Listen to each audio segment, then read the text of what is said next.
ஒவ்வொருத்தருக்கும் இந்த உணர்வு இருக்கணும். இது பேசுனது தாசில்தார்கிட்ட பேசுனதில் நான் வந்து 3 நாள் தான் அது பட்டாடமா புறம்போக்கடமான்னு தெரியாது, அதனால இடிச்சிட்டாங்க அப்படின்னு நாங்கள் அது தவறுன்னு அவர் புரிஞ்சுக்கிட்டாரு.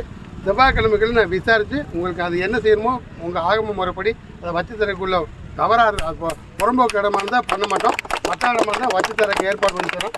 இப்போதைக்கு கலைஞ்சு போங்க நம்ம வேலை. இதில் என்ன பிரச்சனை கேட்டிங்கன்னா, பட்டா இடம்னு சொல்லி நம்ம சொல்கிறோம், ரெவன்யூ வந்து அது பட்டா இல்லைன்னு சொல்லி சொல்கிறாங்க. கல்வெட்டு எடுக்கிறதுக்கு உத்தரவு கிடையாது. சரியா, அதை முதல்ல ஒன்று புரிஞ்சுக்கணும். இப்போ வந்து புறம்போக்குன்னு சொல்கிறாங்க, 48 சர்வே நம்பர் சொல்கிறாங்கல்ல, 48 கோட்டையூர் சர்வே நம்பர் 48 வந்து இந்த போர்டு இருக்குன்னு சொல்கிறாங்கல்ல, அதே மாதிரி நம்பர் இருக்குங்கிற விஷயத்தை வந்து யார் சொல்லணும்? நம்ம ரெவன்யூ அதிகாரி சொல்லணும். கண்டிப்பாக அது யார் சம்மந்தப்பட்ட கோயில் நிர்வாகத்தை வந்து சொல்லணும். நான் சொல்கிறேன் 374 சர்வே நம்பருங்க இருக்குன்னு நான் சொல்கிறேன். அவர் என்ன சொல்லணும்னு கேட்டிங்கன்னா, இது வந்து இந்த இப்போ 48 சர்வே நம்பரில் இருக்குதுன்னா நம்ம எடுத்துட்டோம். அரசுக்கோ இங்கே இருக்க நீதி அரசர்களுக்கோ நம்ம வந்து மரியாதை கொடுத்து நம்ம எடுத்துட்டோம். ஆனால்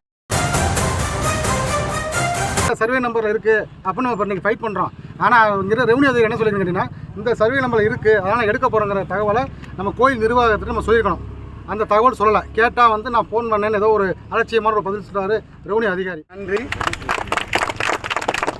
ஒவ்வொருத்தருக்கும் இந்த உணர்வு இருக்கணும். இது பேசுனது தாசில்தார்கிட்ட பேசுனதில் நான் வந்து 3 நாள் தான் அது பட்டாடமா புறம்போக்கடமான்னு தெரியாது, அதனால இடிச்சிட்டாங்க அப்படின்னு நாங்கள் சொல்லிட்டோம். எங்களுக்கு 2 இடத்துல அனுமதியோடு நாங்கள் எடுத்திருக்கோம், அது மாதிரி கொடுத்தா எடுத்துருப்போம்னு சொன்னோம். அது தவறுன்னு அவர் புரிஞ்சுக்கிட்டாரு. செவ்வாய்க்கிழமைகள் நான் விசாரித்து உங்களுக்கு அது என்ன செய்யணுமோ உங்கள் ஆகம முறைப்படி அதை வச்சு தரக்குள்ள தவறாக அது புறம்போக்கு இடமா இருந்தால் பண்ண மாட்டோம், பட்டாடமாக இருந்தால் வச்சு தரக்கு ஏற்பாடு பண்ணி தரோம். இப்போதைக்கு கலைஞ்சு போங்க நம்ம வேலை. இப்போ நம்ம என்னென்னு கேட்டிங்கன்னா,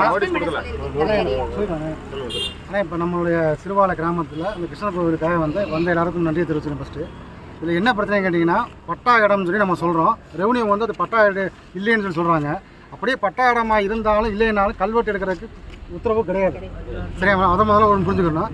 ரெண்டாவது என்னன்னு கேட்டிங்கன்னா, நமக்கு சர்வே நம்பர் எந்த சர்வே நம்பரில் இருக்கோ, இப்போ வந்து புறம்போக்குன்னு சொல்கிறாங்க, 48 சர்வே நம்பர் சொல்கிறாங்கல்ல, 48 கோட்டையூர் சர்வே நம்பர் 48 வந்து இந்த போர்டு இருக்குன்னு சொல்கிறாங்கல்ல, அதே மாதிரி வந்து கண்ணன் கோயிலுக்கு முன்னாடி அந்த புறம்போக்கு என்ன சர்வே நம்பர் இருக்குங்கிற விஷயத்தை வந்து யார் சொல்லணும்? நம்ம ரெவன்யூ அதிகாரி சொல்லணும். கண்டிப்பாக அது யார் சம்மந்தப்பட்ட கோயில் நிர்வாகத்தை வந்து சொல்லணும்.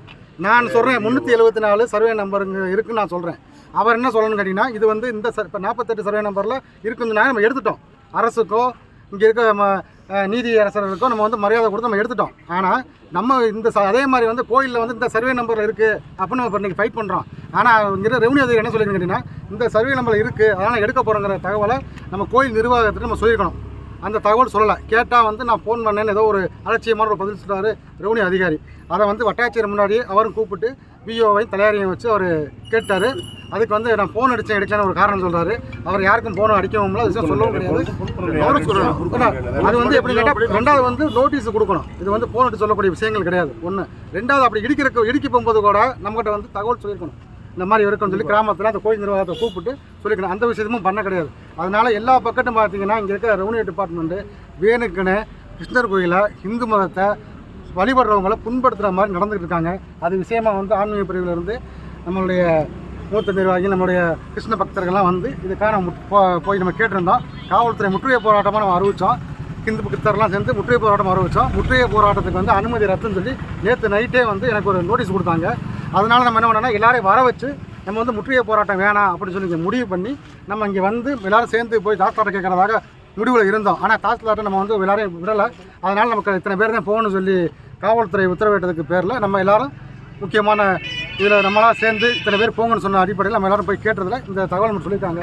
நம்ம வச்ச கோரிக்கை பட்டா இடமா இருந்துச்சுன்னா கண்டிப்பாக அவங்க செஞ்சு கொடுக்கணும், அதை வந்து மறுபடியும் நிறுவனம். ரெண்டாவது சம்மந்தப்பட்ட தலையாரி விஓ 2 பேரையும் வந்து பணியிட நீக்கம் செய்யணும் அப்படிங்கிறத நம்ம உத்தரவாதம் சொல்லியிருக்கோம். நம்ம கொடுத்த கம்ப்ளைண்ட்டுக்கு வந்து காவல்துறை வந்து விசாரிச்சுட்டு இது நடவடிக்கை எடுக்கிறேன்னு சொல்லி சொல்லியிருக்காங்க.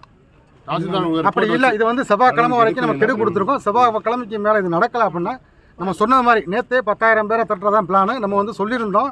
ஆனால் நிறைய குரூப்புகளை நம்ம என்ன சொன்னோம்னா 10,000 பேர் வர வேணாம், நம்ம குறைச்சிக்கிறோங்கிறனால தான் நம்ம இந்த டீமோட வந்தோம். ஆனால் நான் சொன்ன இலக்கு பிரகாரம் ஒரு செவ்வாய்க்கிழமைக்கு மேலே இந்த நடவடிக்கை இல்லைன்னா நம்ம பெருசாக பண்ணுவோம். இளையாங்குடியே தம்பிக்கிறது மாதிரி பண்ணியாகும். அதுக்கு நீங்கள் எல்லாம் உதவி செய்யணும். வேறு ஒன்றும் இல்லை, ஆளுக்கு 5 பேர் விட்டு இருந்தால் போதும். தம்பி ரொம்ப நன்றி. சரி.